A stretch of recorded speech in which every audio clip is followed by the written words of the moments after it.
All right, here's video number 2 for chapter 2, starting off with the mission statement.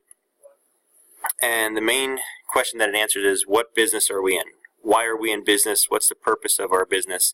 And the one thing you have to remember is to never, ever say that the mission of the business or the purpose of the business is to make money.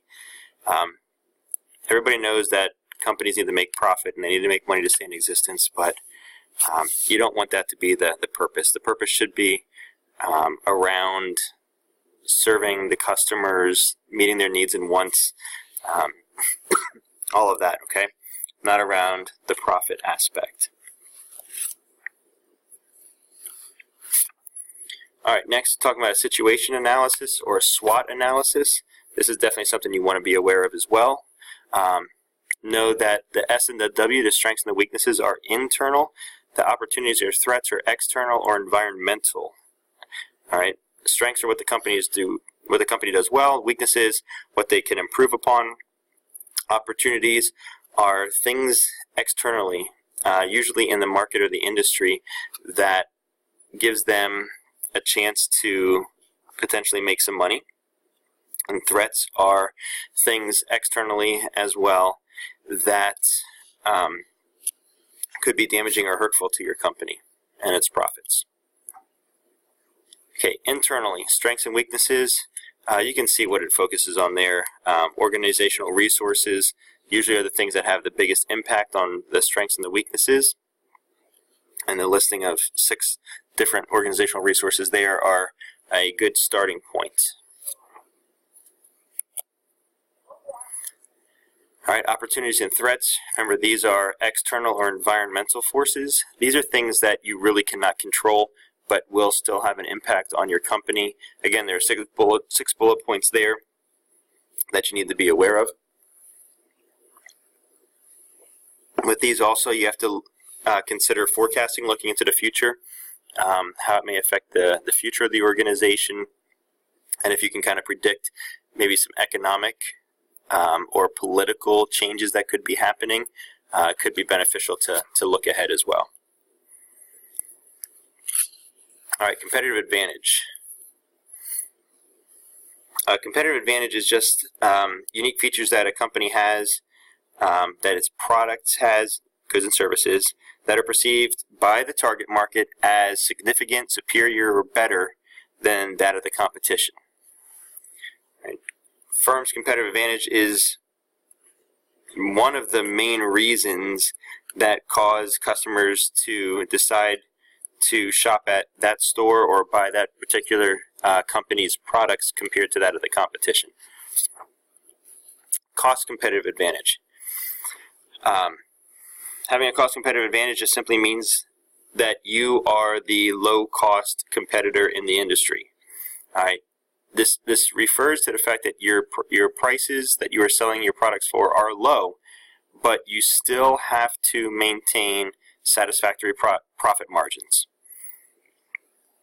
This enables the firm to deliver superior customer value because you give the customer what they want at a very satisfactory price, and you're still making money as well.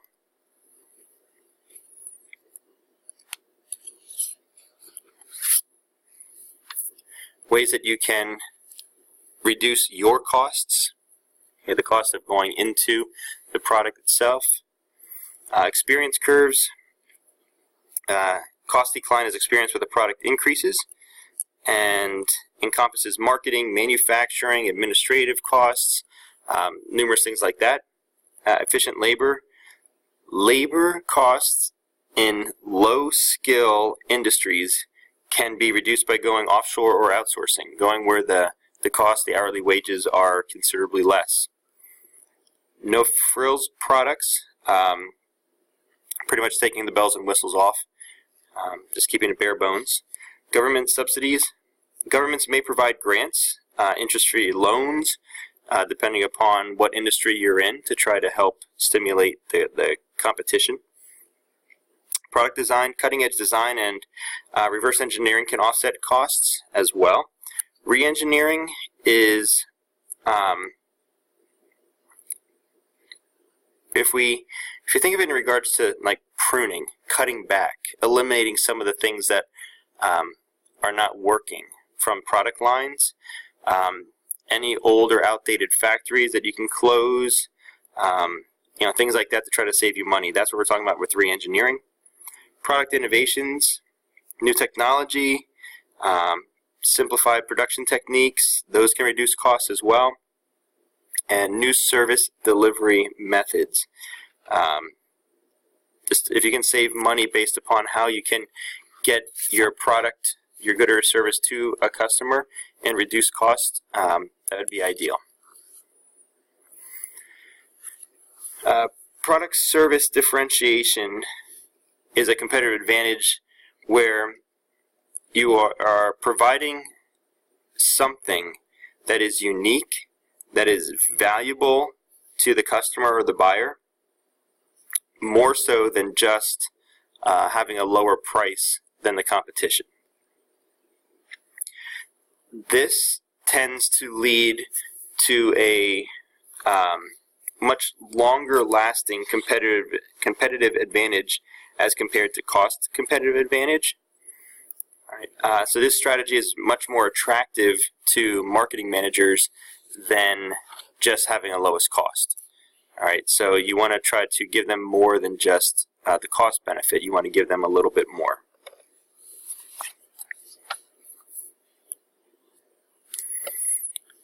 Okay, your niche competitive advantage.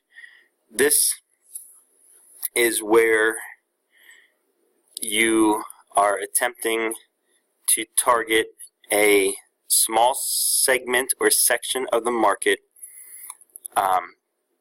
because you're a company who does not have the money or the people or the equipment to compete with the large companies. So you try to find a smaller segment of the market and try to make your product more attractive to them to be able to raise revenues and increase your profits. All right, sustainable competitive advantage is just something that cannot be easily copied by the competition. Coming up with something that is unique, that is difficult for them to take on as their own. It's a huge advantage to have because by the time a company is able to even attempt to copy your product, you have what's called the first mover advantage. You've been on the market long enough that if customers wanted to use this type of product, they had to buy it from you. They had to use yours, and hopefully your product is well made, reliable, at a decent price that if they like it enough that they would then come back and buy from you yet again. Some areas that you can attain sustainable competitive advantages are through patents, copyrights, depending upon if you have a product, if you wrote a song or a book or something like that. Difference between patents and copyrights. Excuse me. Where you're located could have a potential way to give you a competitive advantage. Equipment and technology that you're using. But one of the biggest ones is customer service. That if there's a problem, that you are taking care of the customer and that they know that you will take care of them if something does happen.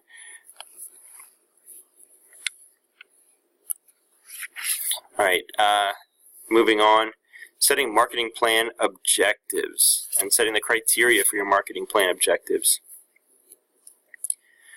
Your marketing plan objectives is just simply saying, now, marketing plan objectives, all right, it's not what's on the screen, but marketing plan objectives are what do you want to accomplish through the marketing plan.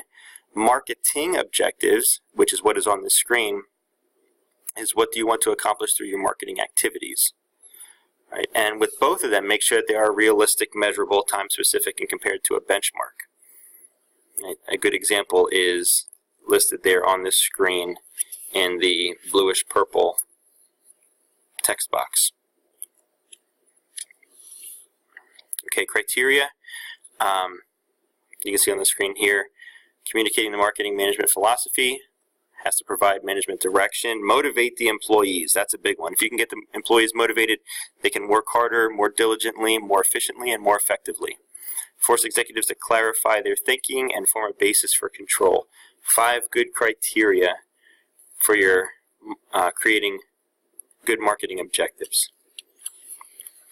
All right, target market strategies. All right, so you can see what marketing strategy involves and marketing opportunity analysis, MOAs. All right, MOAs is important because you need to have a guess, an estimate of the size and sales potential of the different segments that you are interested in, that you're going to be looking at, specifically your target market and other similar market segments. Find out who the competitors are, both in the local area and potentially online and larger, and determine whether or not it's something to move forward with.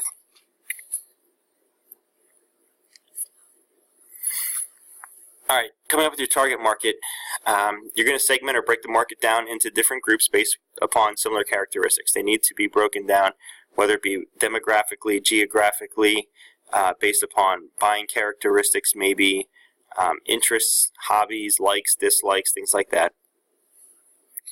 Then you're going to analyze all the different segments that you have and the attractiveness of each of the segments, and select at least one target market. It is feasible and possible to have more than one target market, but you need to have at least one. Okay, 3 strategies for selecting target markets are shown here. And these strategies actually are also discussed a little bit later in detail when we get to Chapter 8. But you can see here that you can appeal to the entire market with one marketing mix.